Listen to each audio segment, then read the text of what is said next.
পৃথিবীর ইতিহাসে বিখ্যাত কিছু ষড়যন্ত্র আছে। যেমন আমাদের বাংলাদেশ দিয়েই শুরু করি, আগরতলা ষড়যন্ত্র, সবচেয়ে প্রাচীন ষড়যন্ত্র জুডাস ষড়যন্ত্র, রথচাইল্ড ষড়যন্ত্র, ক্যাচিনো ষড়যন্ত্র, ওয়েস্ট ষড়যন্ত্র, ওয়াটারগেট ষড়যন্ত্র ইত্যাদি নানা ধরনের ষড়যন্ত্র রয়েছে। এই ষড়যন্ত্রগুলো ভিডিও লম্বা হয়ে যাবে বলে আমি এর বিস্তারিত গেলাম না। যদি আপনাদের জানার ইচ্ছা থাকে, নাম লিখে গুগলে সার্চ দিলেই এটির বিস্তারিত চলে আসবে। আমার যে আলোচনার বিষয়টি আজকে করতে যাচ্ছি সেটি হচ্ছে এই যে ষড়যন্ত্রগুলো, এই ষড়যন্ত্রের সাথে কি নতুন করে ডরচেস্টার ষড়যন্ত্র একটি নতুন নাম যুক্ত হতে যাচ্ছে। ডরচেস্টার ষড়যন্ত্র কি?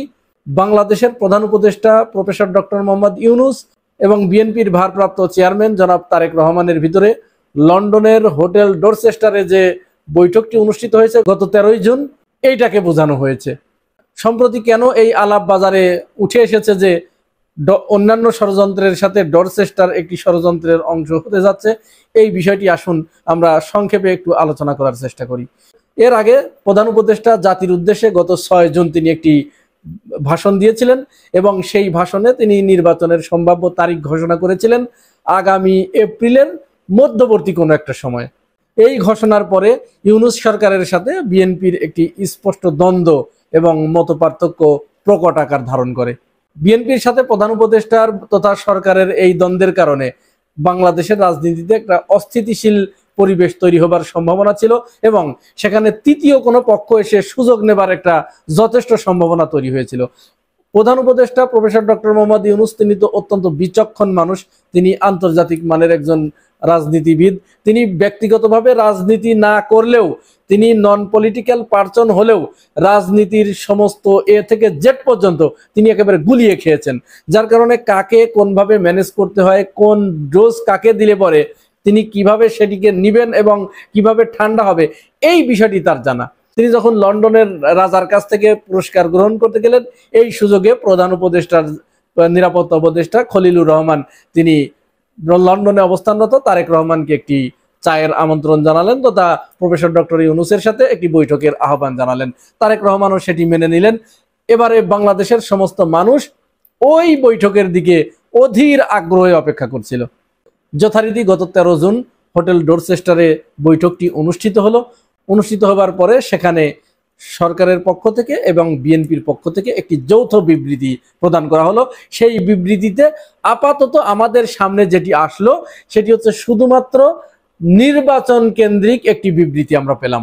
যে নির্বাচন অন্তর্বর্তীকালীন সরকার ঘোষণা করেছিল এপ্রিলের মধ্যবর্তী সময়ে, আর এই বৈঠকের পরে উভয় দল উভয় গ্রুপ সম্মতি প্রদান করলেন যে ফেব্রুয়ারির মাঝামাঝি সময়ে নির্বাচন করা যেতে পারে।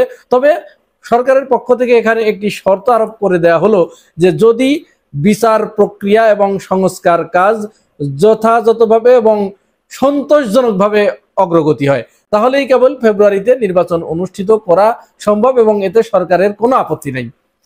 এই ঘোষণার পরে আমরা দেখলাম রাজনীতিতে একটি স্বস্তিদায়ক পরিবেশ নেমে এলো।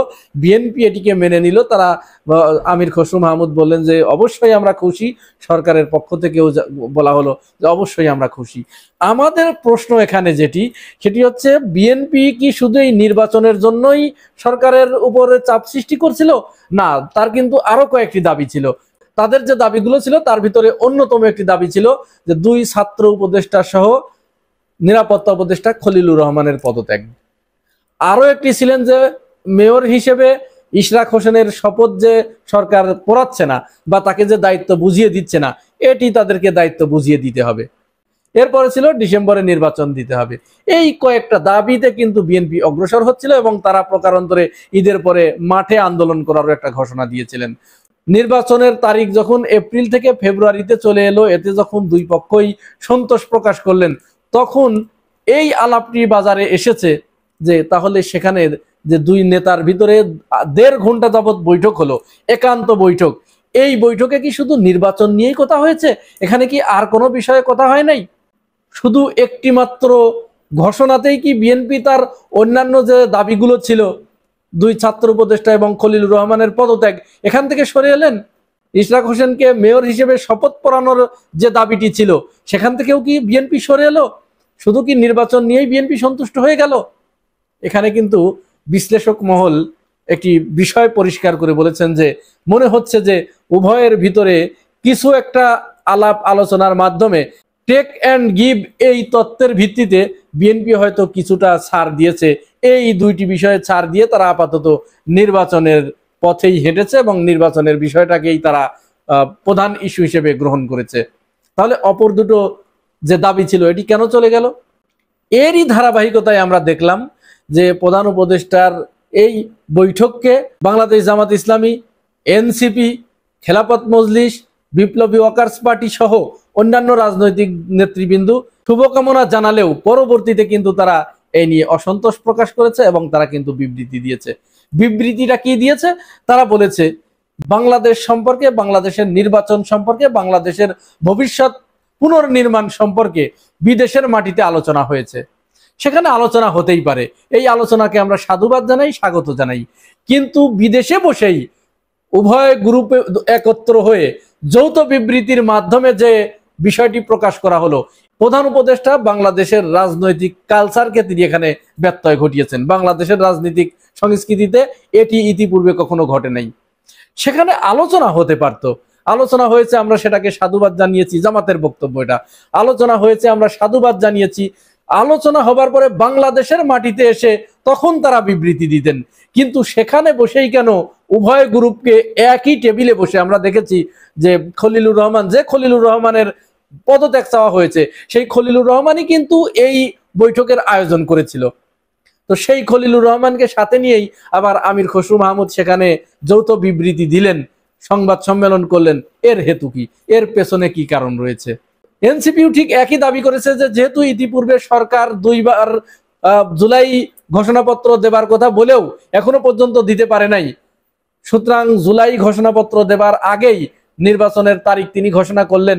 আদতেও আমরা জানি না যে তিনি নির্বাচনের আগে জুলাই ঘোষণাপত্র দিতে পারবেন কিনা। তবে জুলাই ঘোষণাপত্র ছাড়া নির্বাচন অনুষ্ঠিত হওয়া কোনো মতো অবস্থায় সম্ভব নয়, এটি এনসিপি বলেছে।